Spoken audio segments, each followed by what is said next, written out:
যা আজকে আবার আমি শুরু করছি দশম অধ্যায় কোষে দেখি 10 আবৃত দশমিক সংখ্যা পেজ নাম্বার 121-এর অঙ্কগুলো। দেখো, তোমাদের আবৃত দশমিক সংখ্যকের অঙ্কগুলো করতে করতেই বুঝিয়ে দেবো ব্যাপারটা কি।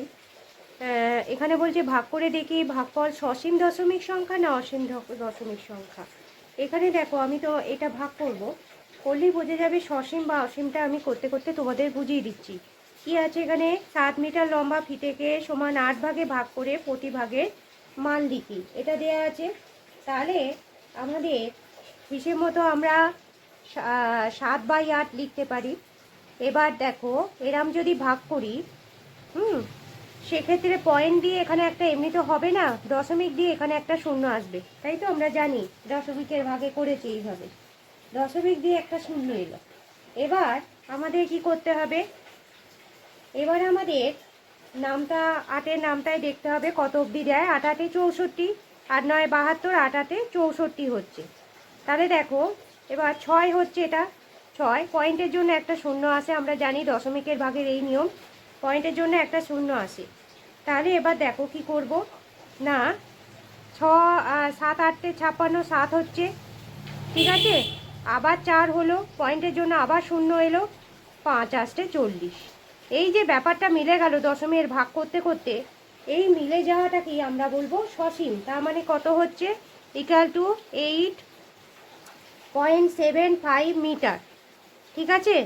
এটা তার মানে আমরা লিখতে পারি সসীম, সসীম দশমিক সংখ্যা, সসীম দশমিক সংখ্যা। কেন লিখবো না, আমাদের দেখছি ভাগ করতে করতে দশমিকের ভাগ যেভাবেই করি, যদি মিলে যায় শেষে, এই যে মিলে গেল 5 8 40, তখন সেটাকে সসীম বলে। মানে সসীম মানে একটা যে নির্দিষ্ট জায়গায় গিয়ে আমরা সেটাকে মিলিয়ে দিচ্ছি, ভাগশেষ আর পড়ে থাকছে না, তখন সেটাকে সসীম দশমিক সংখ্যা বলবো, ঠিক আছে।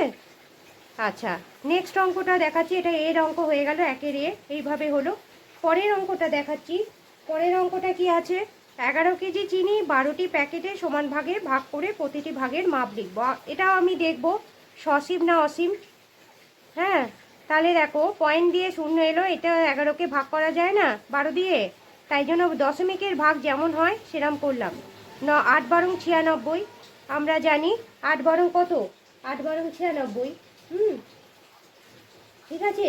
8 12 96, হ্যাঁ না সরি, 8 12 96 না, 9 12 108 যখন যাবে, তাহলে 9 12 দিয়েই করি, ঠিক আছে। এটা 108 হলো, 9 12 যখন 108 হচ্ছে, তাহলে এটা 2 হলো, মিলে গেল, পয়েন্ট দিয়ে শূন্য এলো, 12 1 12, ঠিক আছে।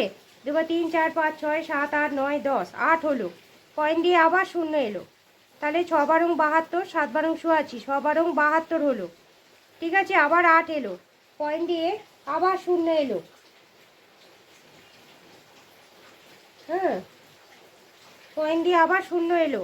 তাহলে এবার দেখো, আবার সেই 6 12 72 হচ্ছে, ঠিক আছে। 6 12 72 হচ্ছে, আবার 8 এলো, আবার সেই শূন্য এলো, সেই বারবার বারবার এই আসতেই থাকছে, আবার 8। তাহলে এটা দেখো, 12 এটা হলো। তাহলে আমরা এখানে দেখতে পাচ্ছি যে 6টাই বারবার কি করছে, পুনরায় ঘুরে ঘুরে আসছে। 3বার করার পরে যখন দেখছি আর হচ্ছে না, তখন আমাদের আর করার দরকার নেই। তার মানে এখান তো কত হলো না, এত কেজি, 0.9166, মানে যখন দেখবো যে আর করা মিলছে না, 3টে সংখ্যা হয়ে গেছে একই রকম, তখন এটাকে উঠিয়ে দিয়ে এর মাথায় বসিয়ে দিলাম। এটাকে আবৃত দশমিক বলে, আমরা জানি। মানে একই সংখ্যা বারবার না লিখে তখন আমরা কি করলাম, এটার মাথায় বসিয়ে দিই, কেন একবার তো 6 অলরেডি এসে গেছে, তাই জন্য এটা হবে 0.1916, মাথায় এত কেজি, ঠিক আছে। এটা হলো, তাহলে আমরা লিখব কি, অসীম, অসীম আবৃত দশমিক সংখ্যা, অসীম, অসীম আবৃত দশমিক সংখ্যা, ঠিক আছে। অসীম আবৃত দশমিক সংখ্যা মানে এটা করেই যাচ্ছি, এটা হচ্ছে সসীম দশমিক সংখ্যা, এটা হচ্ছে অসীম আবৃত দশমিক সংখ্যা। শুধু আবৃত দশমিক সংখ্যা লিখলেও হতো, বা আবৃত দশমিক সংখ্যা। আমরা সসীমকে সসীম আবৃত দশমিক বলি না, সসীম দশমিক সংখ্যাই বলি। আবৃত দশমিক সংখ্যা বোঝা গেল?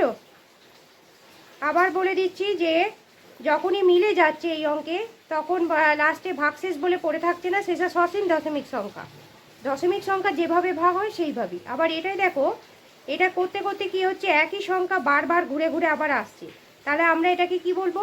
অসীম দশমিক, আবৃত দশমিক সংখ্যা বা অসীম দশমিক সংখ্যা। ঠিক আছে, এরম বলবো, তাহলে বোঝা গেল? এই একই জিনিস আর বারবার লিখছি না, ওই জন্য মাথায় এই যে ফুটকিটাকে দেয়া হচ্ছে একই জিনিসের বদলে।